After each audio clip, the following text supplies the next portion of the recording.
Admiral Park Soo-jin stood quietly at the big window of the space station called Terra Prima.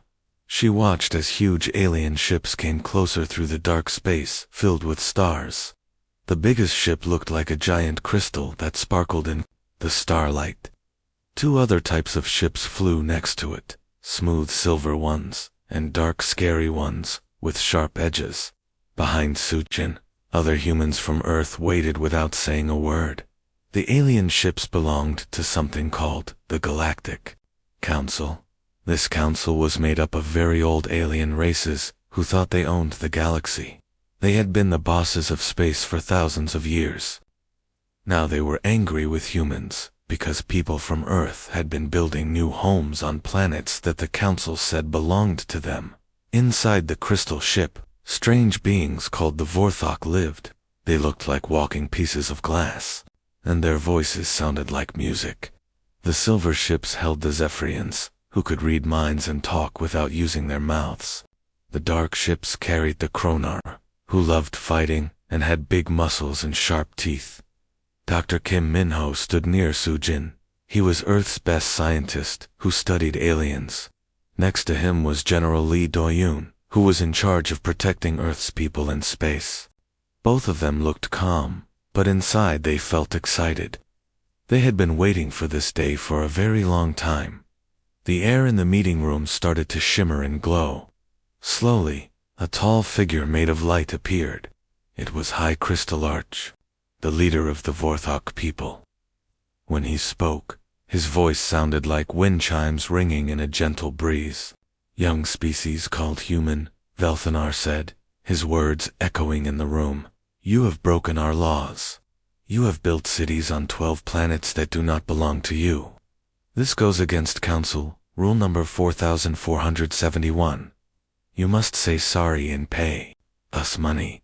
If you do not, we will destroy your entire race." The amount of money the council wanted was huge, more than all the money on Earth for 300 years. It was an impossible amount that would make every human poor forever. Soo-jin looked around the room at her team. There was Commander Choi Ji-woo, who was very good at planning secret missions. Captain Song Hana was there too. She flew invisible. Spaceships that enemies could not see. Dr. Yoon Tae-ho sat in the corner, quietly watching everything. He was the person who knew the most about alien cultures and languages all around the galaxy. 847 different alien species belonged to the council. Most of them were scared of the three powerful races, the Vorthok, Zephyrians, and Kronari. These three groups had been bullying everyone else for so long that no one dared to fight back. They thought humans would be just as scared as everyone else. But the council did not know something very important. For 47 years, ever since humans first met aliens, Earth's leaders had been making a secret plan. They called it Protocol Lazarus. Every time humans sent scientists to study old alien ruins, they were really learning about the council's weaknesses. Every time human ships got lost in alien space, they were really putting tiny spy machines in important places. The humans had learned that the galaxy was not a happy place. The council kept most alien races poor and afraid. They took the best planets for themselves and made other species work like slaves. Many aliens wanted to be free, but they were too scared to fight back. Dr. Kim Min-ho had spent his whole life studying how different aliens thought and acted. He learned their languages, their customs, and most importantly, their fears. General Lee Do-yoon had been building a secret army of human soldiers who could use alien technology better than the aliens themselves. They had been getting ready for this exact moment. Soo-jin took a deep breath and looked directly at the glowing figure of Velthanar. Her voice was steady and calm when she spoke. "We understand what you are asking. We need some time to talk to our people on Earth and make a decision." The alien leader made a sound like breaking glass. This was how his people laughed. "You have 72 hours, human. Then you will kneel before the council and beg for forgiveness, or your species will be erased from existence." After the alien disappeared, the room became very quiet. The other humans looked at Sujin, waiting for her to speak.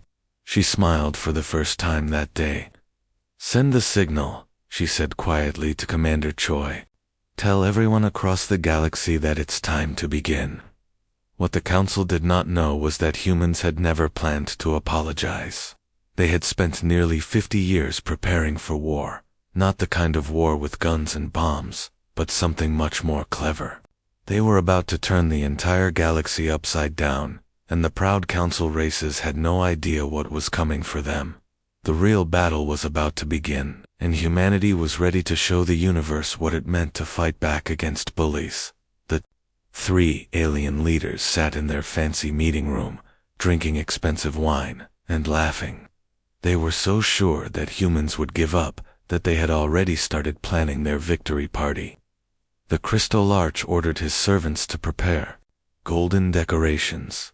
The Zephyrian leaders picked out their best robes. The Chronari generals sharpened their ceremonial swords, ready to watch the humans beg for mercy.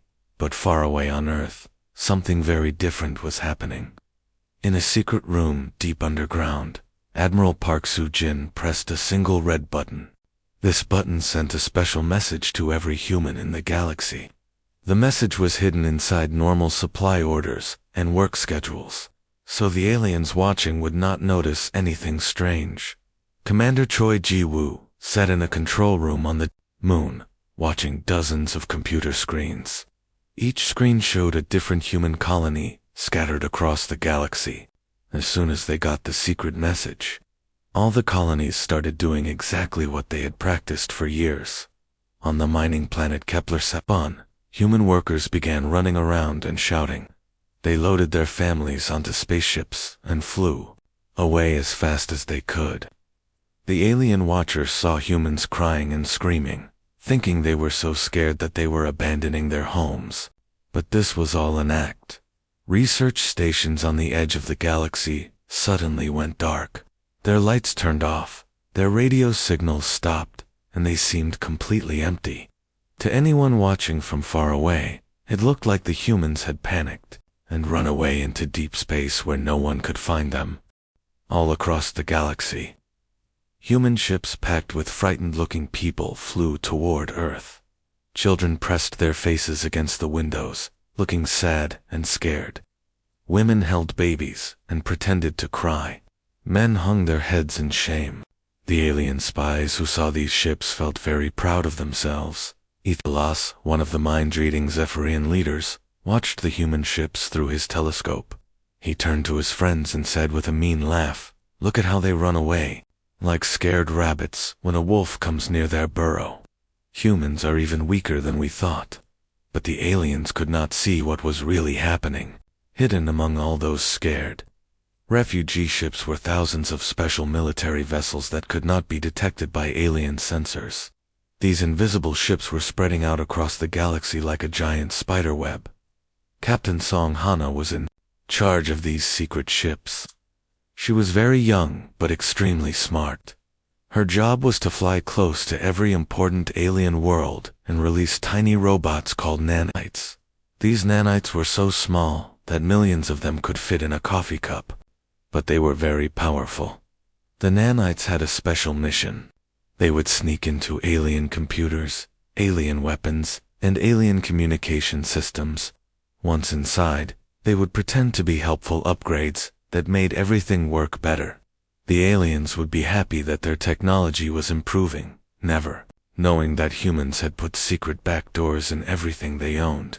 Each nanite could make copies of itself. So one nanite could become 1,000,000 nanites very quickly. Within days, these tiny robots would be inside every alien machine in the galaxy.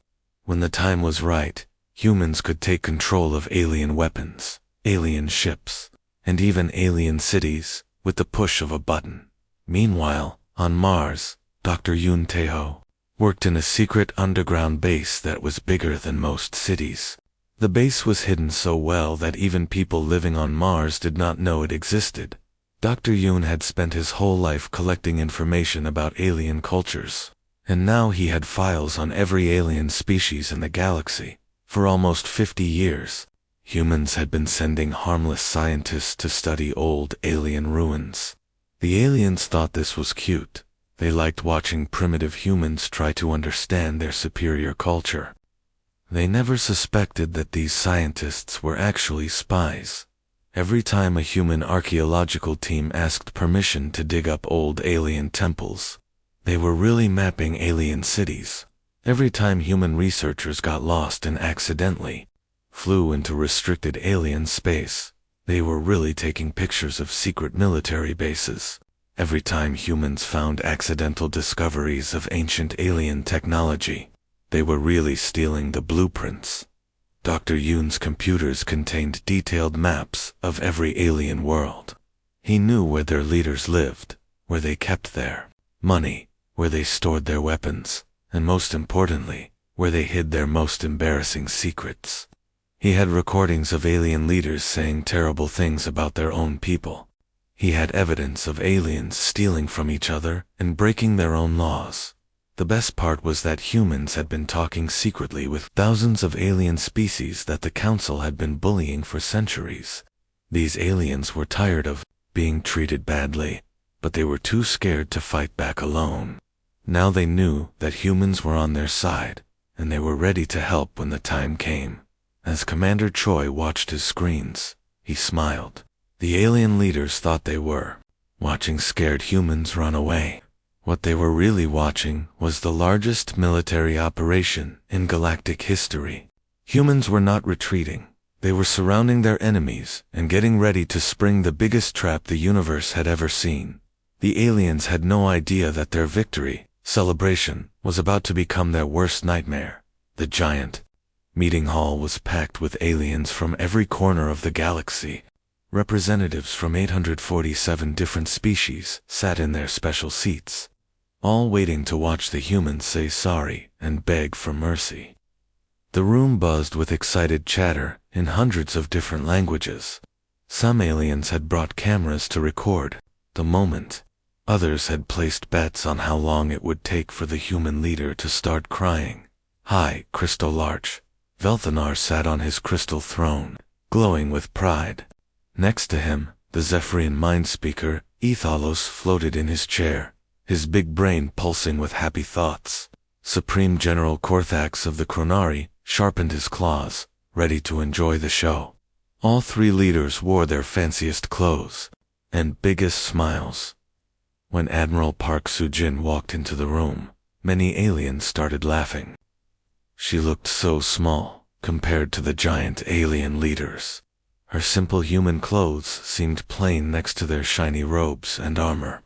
Some aliens whispered jokes about how pathetic humans looked when they were scared. Soo-jin walked slowly to the center of the room. The laughing got quieter as everyone waited to hear her apology. She reached into her pocket and pulled out a small device that looked like a normal human phone. The aliens rolled their eyes. Even their children had better technology than that.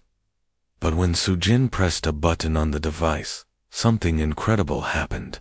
The air above the room started to glow and shimmer.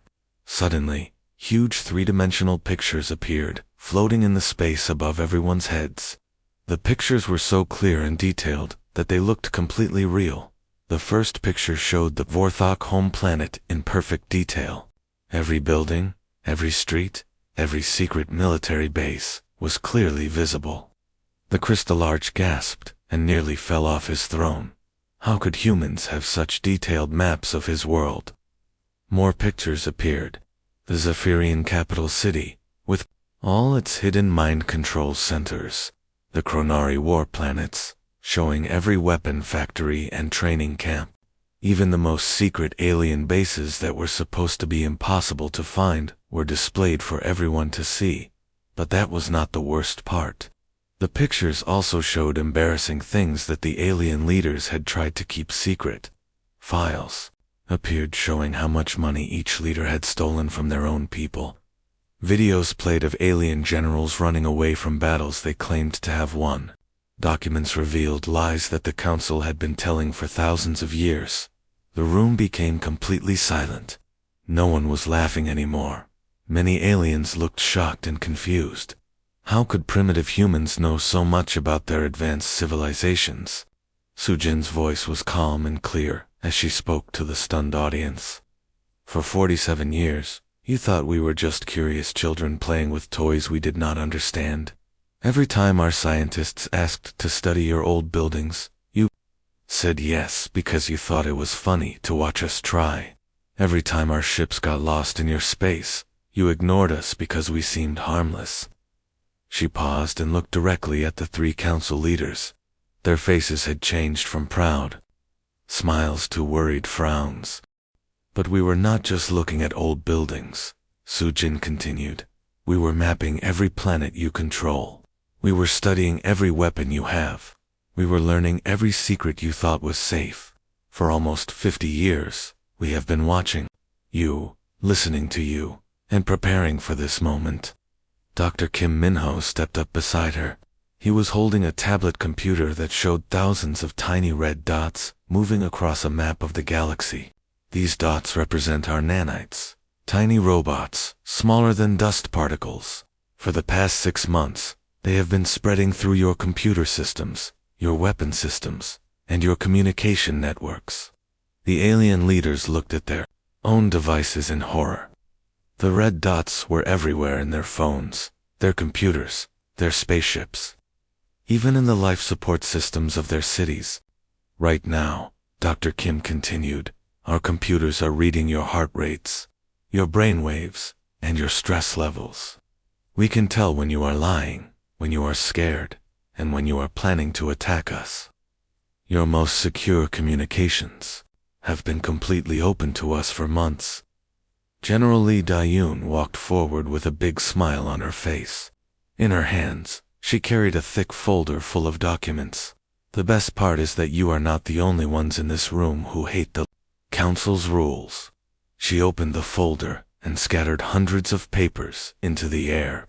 As the papers fell, they showed pictures of secret meetings between humans and other alien species. Meetings with the Altarians, who were tired of being forced to mine dangerous crystals. Meetings with the Kepler refugees, who had been kicked off their home planets.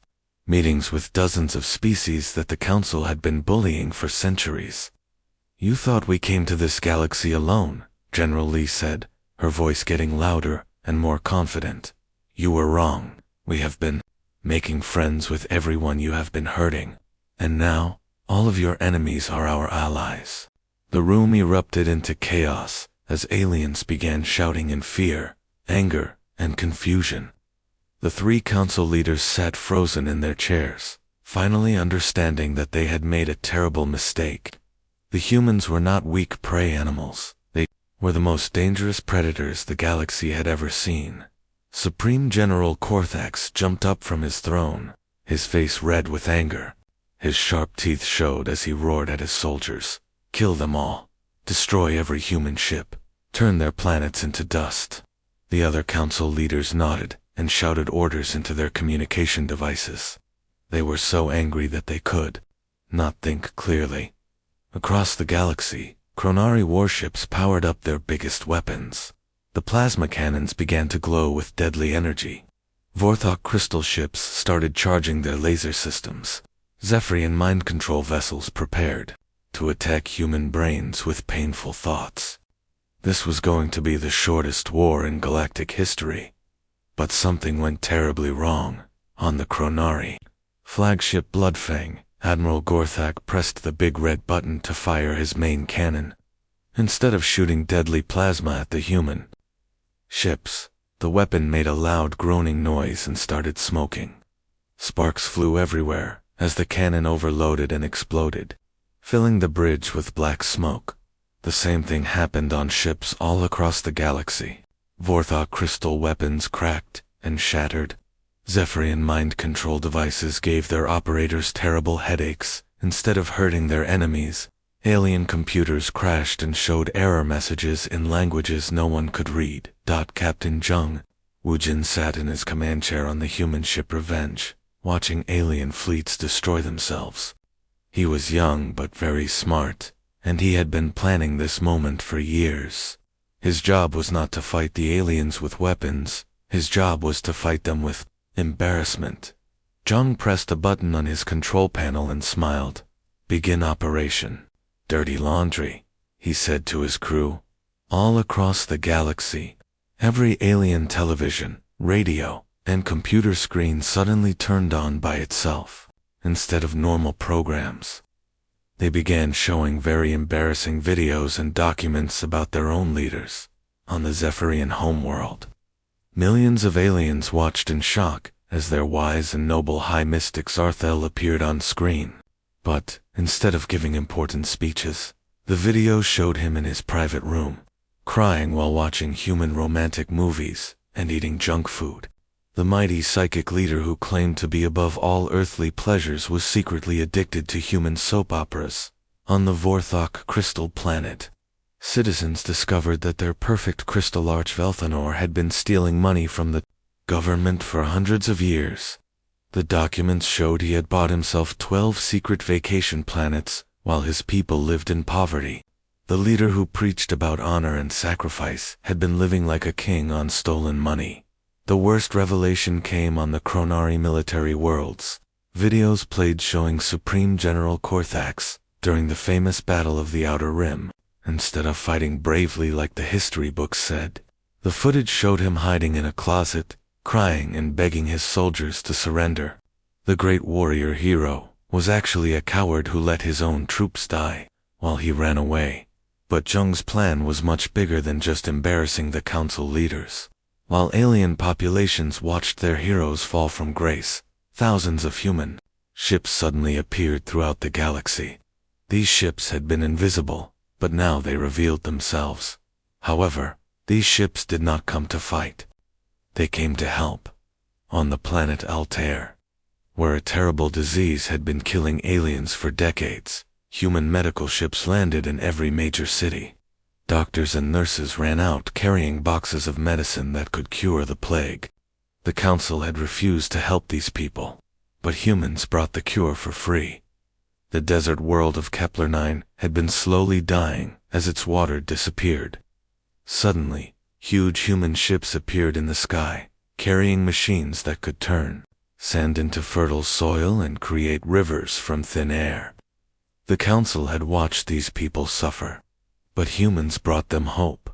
On thousands of worlds where aliens had been forced to live without weapons to defend themselves, human cargo ships landed carrying advanced defense systems.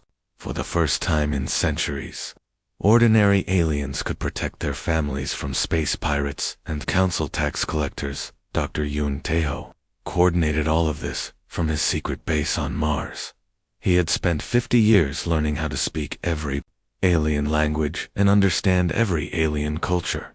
His teams of anthropologists had studied over 2,000 different species, learning exactly what each group needed most. The most important moment came when Captain Han Jun's voice echoed across the galaxy on every possible radio frequency. She spoke in hundreds of different languages, making sure every alien could understand her message. My name is Captain Han Ju-woon of the Human Ship Liberation. For too long, the Council has treated you like slaves. They have taken your resources, ignored your suffering, and told you that you were too weak to fight back. But that ends today. We humans offer you something the Council never did: friendship, respect, and the right to be free. Within just a few hours, something amazing happened. Alien worlds that had been under Council control for thousands of years began declaring their independence. The Council's own soldiers started refusing orders. Even some Council species began to question why they were following leaders who had been lying to them for so long. The Great Galactic Council, which had seemed unbeatable just that morning, suddenly found itself facing the largest rebellion in the history of the universe. And leading this rebellion was the species they had thought was too primitive to matter. The huge meeting hall that once held 847 different alien species now sat completely empty. Dust covered the fancy chairs where powerful alien leaders used to sit. Spiderwebs hung from the golden ceiling. The great chamber that had been the center of galactic power for thousands of years was now just an abandoned building that nobody wanted to visit. It had been 6 months since the humans revealed their secret plan, and everything in the galaxy had changed. The mighty Galactic Council no longer existed. Not because anyone had blown it up or conquered it, but because everyone had simply decided to stop listening to it.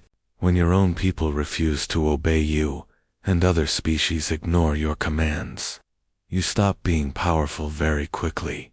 The 3 council species, the Crystal Vorthok, the mind-reading Zephyrians, and the warrior Chronari, now lived alone on their home planets. Their economies had crashed because no one wanted to trade with them anymore. Their colonies had declared independence and joined the new alliance that humans had created. Even their own citizens were angry at them for lying for so many centuries. Meanwhile, something wonderful was happening in the rest of the galaxy. Over 2,000 different alien species had joined together to form something called the Terran Alliance. The word Terran meant from Earth, showing that humans were the leaders of this new group. But unlike the old council, the Alliance treated every species as equals. Admiral Park Soo-jin now had a new job title, Earth's first galactic ambassador. She worked in a beautiful new building on a neutral planet, where representatives from all the Alliance species could meet safely. Her office walls were covered with gifts from grateful alien civilizations' artwork, flowers, and thank you letters written in hundreds of different languages. On this particular day, Soo-jin was expecting some very special visitors.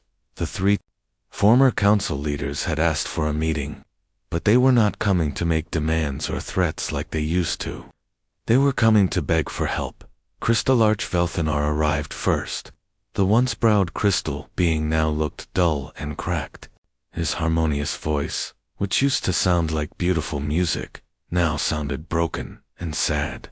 Behind him came Aethalos, the Zephyrian mind speaker, whose glowing brain had dimmed to a weak flicker. Last came Supreme General Korthax, the Chronari warrior. But his armor was rusty, and his weapons were gone. The 3 former rulers sat in simple chairs across from Soo-jin's desk. They looked like children who had been caught doing something wrong and were now facing their disappointed parents. "Please," Velthanar said, his voice cracking like breaking glass. "Our people are hungry. Our planets are falling apart. Our young ones are leaving to join your alliance. We have nothing left." Aethalos nodded sadly. "Our economy has completely collapsed. No one will trade with us. Our colonies want nothing to do with us. Even our own families are ashamed of what we did."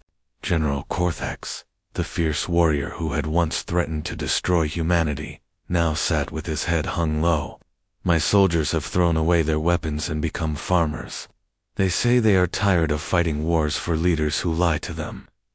Soo-jin listened quietly to their words. 6 months ago, these 3 beings had been the most powerful entities in the galaxy.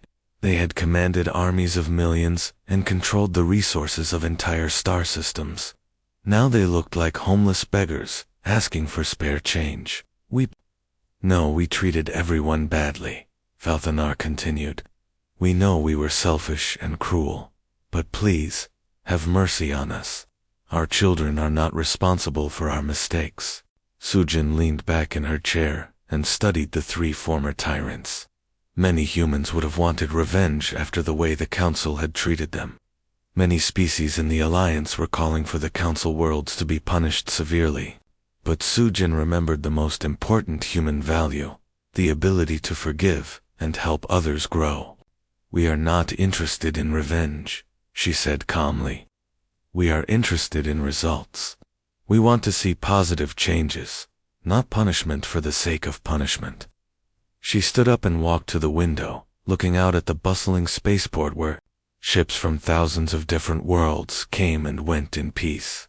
"You have 2 choices. You can join our alliance as equal members, just like everyone else. But you will have to prove that you have really changed. You will be watched carefully. You will have to earn back the trust you lost." She turned back to face them. "Or you can stay isolated on your worlds with your old technology and broken economies. The choice is yours." The 3 former leaders looked at each other with surprise. They had expected to be executed or enslaved. Instead, they were being offered a chance to start over. Dr. Kim Min-ho, who had been quietly observing the meeting, stepped forward to address the Alliance Council later that day. His words were simple but powerful. Humanity never wanted to rule the galaxy. We wanted to free it. We spent 50 years preparing not for conquest, but for liberation. All across the galaxy, former slaves were now free citizens. Oppressed species had their own governments. Poor worlds had received technology to solve their problems. The universe was becoming a better place because humans had chosen to help rather than hurt. Captain Jung Woo-jin's words were painted on the wall of every Alliance building. The Council thought we would apologize. They never imagined that we would teach them what a real apology looks like.